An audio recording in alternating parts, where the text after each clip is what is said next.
Hey everyone, welcome back. I'm Michael and we're going to be getting right back into some more Reddit stories. If you enjoy the video, make sure to leave a like and subscribe. Now, without further ado, let's begin. This story was posted by a user named Uzi Mouse in the relationship advice subreddit. The post is titled, "My partner of 4 years wants to take a break from each other during winter trip. Her ex is involved. How do I talk to her about this?" My partner and I have been dating since our senior year of high school, which has been 4 years. However, we have known each other since kindergarten and have been very close friends for years. We have always liked each other, but as the years passed, it was harder to pull the trigger on the relationship in case it failed. During 5th grade, her family decided to move to Mexico and she had to study there until she returned to the States around 7th grade. However, when she came back, she announced she had a boyfriend in Mexico. She explained to me this boyfriend was really toxic and it wasn't going to work out anyway because of the long distance. They broke up in 9th grade and around senior year, we decided to pull the trigger and start dating. We graduated and even go to the same college together. It's been 4 years together and there haven't been any signs of breaking up. We talk a lot about our future and eventually starting a family. However, in December, her mom and my partner decided to go back to Mexico to visit some family. It wasn't until the 30th of December that she started talking about taking a break from each other out of nowhere. She reasoned that she wanted more time for herself, and that was that.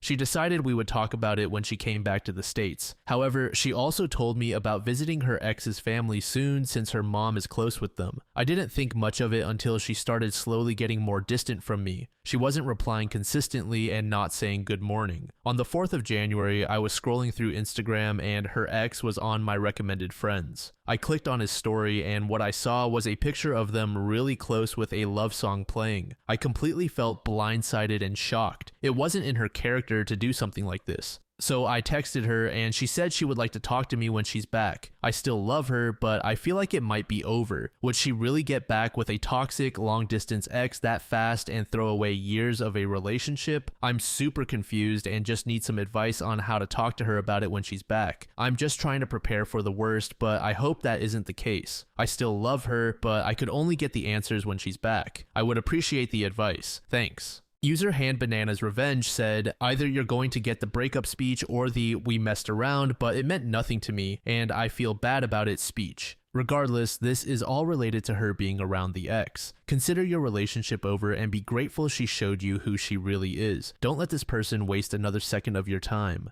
User Potent Technicality said she's either going to break up with you or she's going to tell you about her horrible mistake that confirmed how much she loves you. What you do is simply get ahead of the game. Tell your mutual friends that she's apparently decided to cheat. Send them the pictures. If you're close to her family, wish them well and tell them that you can't accept being treated this way. Then you block her everywhere. If you have some of her stuff, leave it with a mutual friend. Don't take her calls. Let her come back to you having burned every bridge for her. You're going to be sad for a long while, but you will find someone who respects you enough not to do this crap. To this comment, OP said, "Thanks, I'm already telling my mutual friends about it and we're cutting her off. The amount of support I got from them was overwhelming, and they realized how much of a snake she was." User Most Complex said, "So what I'm getting out of this is that you want her because she's your first love, and she wants the Mexican guy because he's her first love. Sorry to say, but this situation is very juvenile. Most of us, when we fall in love for the first time, fall in love with love itself. It's an incredibly powerful emotional experience, but when it happens in high school or middle school, it just isn't rooted in reality. Sometimes people get lucky that early and find someone who really does have what it takes to build a happy, lifelong partnership, but it's not very common because adult life is a huge change from high school, and your brain literally doesn't even have mature decision-making structures in place until like 23. At your age, you should be doing some stupid things anyway. This is the time to find your own identity. Being defined by another person for almost 25% of your life, there's no way you know who you are. So go to some parties, watch shows your ex hates, try, I don't know, curling. I know you feel shitty right now, but in 6 months, I promise you'll be having the time of your life."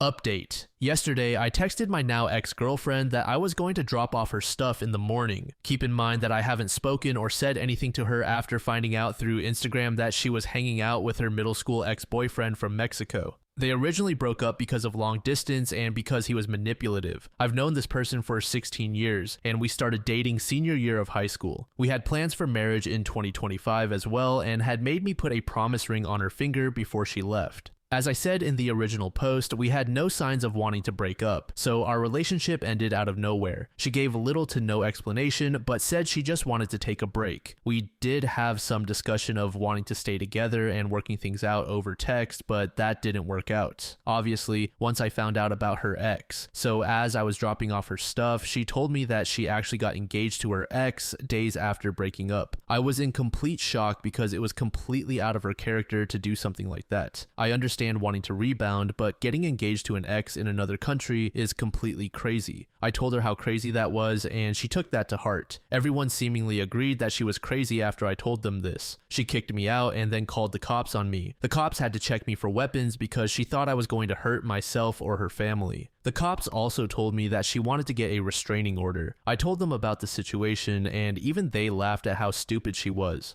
Her sister and family also reached out to apologize to me. She has also continued to block most of our mutual friends on her social media after we split up. I feel upset still that she threw away our 16 years for an ex, but also relieved that I feel like I dodged a bullet. She is crazy, and I don't think they will last long either unless she plans to move over there or he moves here. If she were to crawl back, I would simply say no. This was also my first relationship, so now I have insane trust issues. This is a true story, and I wish it wasn't real. I just need advice on how to get over this since it's my first relationship. Thanks. This next post was made in the True Off My Chest subreddit by a user named Friendly Speed. The post is titled, "My 54-year-old dad cheated on my mom and then got engaged and had a kid within 6 months of being caught." Bit of a backstory on my dad. He was a heavy pot smoker and drinker for a large portion of my early teens and 20s. I think mostly because he was coping with a very rough childhood. He was pretty absent, violent, and blindly selfish for most of my teenage years. He had quite a few mental health issues from what I can gather. He would do things like not come home from work for days at a time without telling anyone what he was doing or where he was. One time, when I was about 13 or so, he decided to come home after 3 days in the middle of the night. I was worried sick about him and obviously waited up as long as I could each night he wasn't home. When I confronted him about it and asked where he had been, he handed me a makeshift rope made of duct tape and wire, claiming it was for me to use on my boat. Confused, I took the rope to my room and fell asleep. He later woke me up and told me to throw the rope out and that he never wanted to see it again. At that point, I undoubtedly knew he had handed me the rope he intended to hang himself with. I could go into more detail about the terrible things that he has done to my family and me, but I tend not to dwell on them anymore. I guess the above is just an insight into how my life was growing up. Fast forward to my early 20s. My brother and I have both moved out of our hometown and found work in a new city. We spent 3 years or so working and living in this new city and are both loving it. During this time, my mom and dad have separated briefly so that he could try and sort out his addictions and make some changes, which to my surprise, he kinda does. Sometime in the 3rd year, my dad runs into some dramas at his work. He is accused of something he didn't do and is placed on leave pending an investigation. This rattled him pretty badly because the only constant and stable thing he did was this job. Whilst on leave, he spiraled out of control with his substance abuse. My brother and I felt like my mom and younger sister weren't the ones to deal with that, so we invited him to come and stay with us under the condition that he got sober. He was cleared of all wrongdoing with his job and moved in. To my surprise, he really took his promise to get sober seriously. He kicked all his bad habits and started to exercise again. During this time, I got to talk to him and clear the air on some things that I had issues with from the past, and would almost say I forgave him for the way he acted. Our relationship was the best it's ever been, and I felt like I had a dad for the first time in my life. I never really had any father figures growing up. My dad's father was never in the picture, and my mom's father fell quite ill with dementia when I was young. So this was big. After a few months, my dad got to the point where he was able to pee clean and decided he was in the mindset to tackle getting back into work. He moved back in with my mom and sister and started looking for a job. During this time, my parents' relationship had never been better. My mom used to call me and give me updates on how well he was doing. Bouncing between jobs and some contract work, my brother eventually gave my dad the option to move back in with us as a role had opened up at his work. My brother was earning more money than my dad had ever made in his life and decided it was the right move for our family. My mom was a little upset he was leaving, but trusted this new person he had become and encouraged the move. My brother, dad, and I continued to live together for around 18 months. My dad would regularly go home on his days off to spend time with mom. We were all in a really good spot, and life was good. My brother and I found an employment opportunity in another city, earning well over 6 figures annually. We got the jobs and had to move, unfortunately leaving my dad. We all worked in the same industry and devised a plan to move back after our 12 months of training. Our mom had even decided it was the right time for her to move in with all of us as well. With the combined income we had, we could afford to rent out the house my parents had a mortgage on and then rent a place for ourselves. My brother and I left for the new city and commenced our training. We would catch up with dad most weekends and call pretty frequently. Around about 4 months in, he stopped coming to see us and would make excuses for us not to come and see him.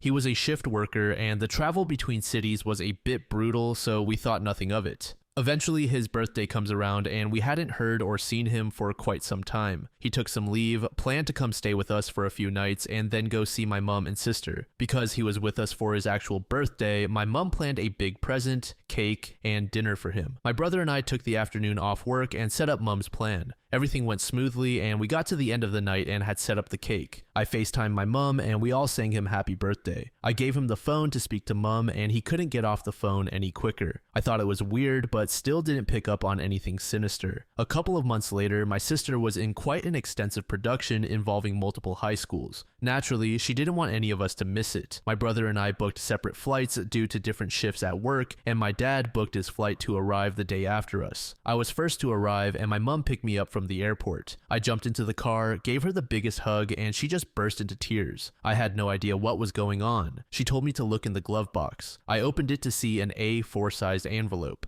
She told me to read the contents and let me know what I thought. I opened it up to see months and months of phone records. My dad and mom shared a phone plan and the bill had increased, so she looked into it and found my dad's number calling someone at all hours, early morning, late at night, during the day. Some of the calls lasting 2 hours. He even called the number when he visited my brother and me on his birthday. Funnily enough, Mom told me that he had barely been in contact with her, and since I had barely heard from him, things started to add up. But since we had all been getting along so well, I convinced her to give him the benefit of the doubt, and to wait for him to arrive and have a chat about it. Needless to say, that conversation did not go very well. My dad tried to tell my mom that he hadn't been intimate, so he hadn't cheated on her, and he was planning on breaking up with her at some stage while he was back home. From this point onwards, it all spiraled out of control. None of us wanted to speak to him and were all devastated. Mom had stuck by that man through thick and mostly thin over 33 years just to be betrayed. He stopped paying bills, stopped paying the mortgage, and left my mom with all the financial burden.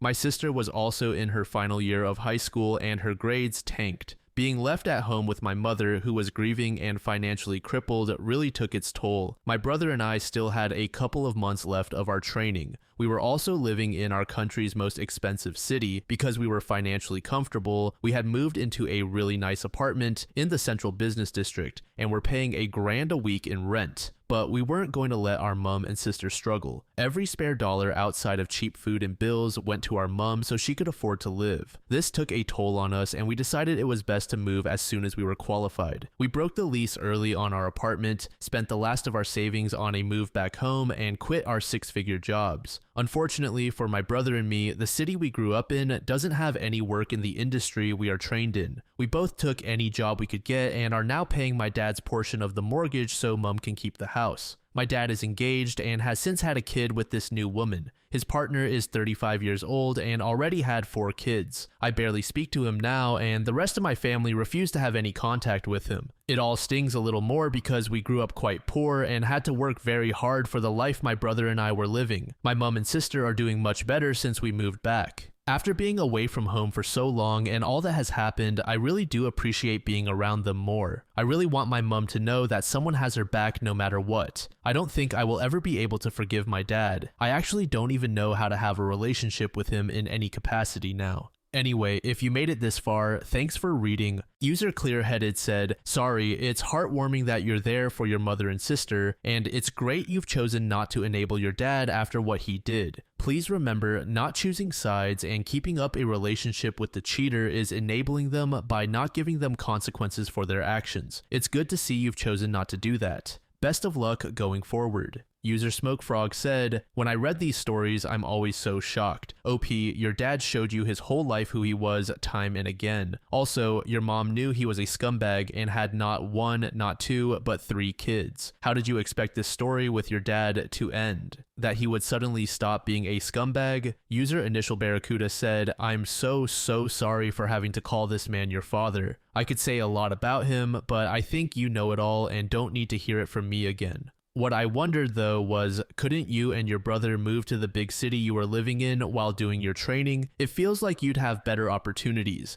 And since your sister graduated high school, there's no big reason to stay in a city where there's no opportunity to grow professionally while you and your brother are the breadwinners. Anyway, I really hope all goes well for you guys. There's nothing worse than not being able to count on the one person that should be there for you. I wish you all the best and I'll be petty for you. I hope that new woman cheats on your father and takes all his money so he can feel what it is like to be betrayed." This last post was made in the relationship subreddit by a user named Lemon4Y. The post is titled, "I have been with my boyfriend for over 2 years and I'm unsure if my views on monogamy will ever perfectly align with his. This has been weighing on me for a very long time, for about the entire duration of my 2.5-year-long relationship, and I've never talked to anyone about this. I found out my boyfriend had been cheating maybe 6 months into our relationship. What ensued for about the next 1.5 years was an endless cycle of him cheating and then displaying a dramatic gesture of guilt and promising he'd change. This made my last year of college quite miserable. It seemed like once a month my roommates would drunkenly sit me down on a Saturday night and tell me they saw him doing X thing with someone. Needless to say, it was humiliating. I spent late nights taking care of him while he was incomprehensibly drunk. He would lash out at me and then apologize and repeat. This sounds like case closed, right? All of this breaking and mending of trust truly broke me. I started picking fights and being an overall angry and irrational person toward him. I resented him more than I have resented anyone in my life. The problem is I also loved him deeply. And I know this is a played out and really dumb justification for being in an unhealthy relationship, but the good times were really good. We have a lot of fun together and he always had assured me that he loves me, so I kept going back. Still should be case closed, right? The last day of college while he was moving out, he did that familiar thing of dramatically displaying his love for me and telling me that things were going to be different. At this point, I feel so broken that it doesn't even matter he keeps cheating. It's normal now. I get hurt, I try to forgive, and I resent. It's familiar and comfortable, and the thought of breaking up still puts a rotten feeling in my stomach. Since that last day, he started to actually change. He explained that he doesn't believe in monogamous relationships and often lashed out as a result of feeling forced into one. His destructive and inflammatory behavior stopped, he's living healthier, and he seems overall happier. So I took a crack at an open relationship. Basically, I went on 2 Tinder dates, hooked up on one of them, but didn't really enjoy myself. I feel much more happy and at ease being romantically involved with someone with whom I have a deep connection than just acting on a physical connection. Not only did I find it particularly exhausting, but it didn't feel like I was doing it for the right reasons. It only felt like I was trying to get back at my boyfriend. After all the push and pull and manipulation, I can't shake the resentment I have toward him. I really do want to try to completely forgive and stay in his life. However, it seems the only way that can still happen is if I am content with an open relationship, and I still can't tell if I am or not. Maybe it's just too soon and the wounds haven't healed, you know? I'm confused because he openly tells me about any hooking up that he does, and I'm not sure if what I feel is jealousy in that present moment or if it sends my emotions back to the really bad paranoia-filled days when I was never told the truth. It could be a little bit of both, but either way, it doesn't feel great, but also not necessarily terrible. I'll be honest, it feels a lot better now that he doesn't hide any of it from me. I know that the healthiest thing to do here is just to break it off. There's been too much broken trust and too much negativity for this to mend itself, but I'm sure many of you know it's not that easy. We care about each other deeply, we enjoy each other's company, and pretty much never stop smiling and laughing when we're together. And I feel like now, since we're both trying to focus on happiness and positivity, things could get better quickly if only I could make up my mind on how I feel about this. And at this point, it feels impossible to break up unless I have some eternal sunshine of the spotless mind-like mechanism. I care very much about this person, and I feel like I'd do anything to make it work. Also, I'm aware that I have been pretty foolish up to this point. I can't seem to justify to myself or anyone else my desire to stay in the relationship, and I also can't bring myself to leave. Perhaps I've put too much faith into one person. I'm hoping that feedback on this will bring me more clarity, whether that's telling me I'm an idiot and should leave immediately, or that things are looking up and it will work out in time. I welcome and appreciate it. What would you make of all of this? What would you do? Do I just lack all self-respect, or is there anything potentially redeeming about my excessive hope and undeserved trust? A deleted user said, "Nobody here can make you break up with him. If he's been treating you like that for years and you keep taking it, I don't think anything anyone says will make a difference. I will say, I think what you're doing is what most people in your situation are doing, and it's like an extreme form of procrastination. You don't want to deal with what seems like a huge problem, the breakup, sadness, parting ways, starting over. So instead, you're putting it off, ignoring it, knowing on some level you are making an even bigger, unfixable problem for yourself. A serial cheating boyfriend, constant embarrassment from friends and family, a lifetime of unhappiness. So deal with the breakup now, or deal with everything else. The break is immediate great pain now, but definitely better than the life you're setting yourself up for." User DruidYS said, "You are fucking miserable. It is that easy. Being alone is better than being miserable together. Stop being weak." User I Can't Choose This said, "Love is not enough to stay in a relationship. Good relationships are built on respect, trust, communication, and kindness. Your relationship does not have any of those things and never will. The amount of respect he has for you is appalling, and you deserve a lot better. There really is a good, loyal, respectable, loving man out there that you will love on a deeper level than this absolute fuckhead. You do not get to cheat on someone repeatedly and then ask for an open relationship. Nope, break up. It will hurt like hell, but it will be the best decision you ever made. You will look back and cringe at how you wasted so much of your life staying." 7 years later, OP gave us an update. Not that I tried very hard to find it before now, but curiosity got the best of me after recalling a bunch of well-meaning strangers basically responding, "What the fuck?" The feeling of shame was visceral. I fully understood I was in a fucked up relationship, but couldn't find the courage or self-respect to leave. It was this immense dissonance that I can't describe to this day, and I have a hard time talking about it in therapy still. It was just surreal and painful reading it. There were a few very compassionate yet stern comments, which I'm grateful for in retrospect. Anyway, I am now married to the most wonderfully caring, loving, respectful, sweet person on this planet, who I am excited to have a future with instead of being full of dread. We have been together for 5 years and married for a few months, and I'm really happy that post feels like it was written by a different person in a different lifetime. Life feels so much lighter than it used to. There's no other point to this post except maybe to comment that manipulation is one hell of a drug.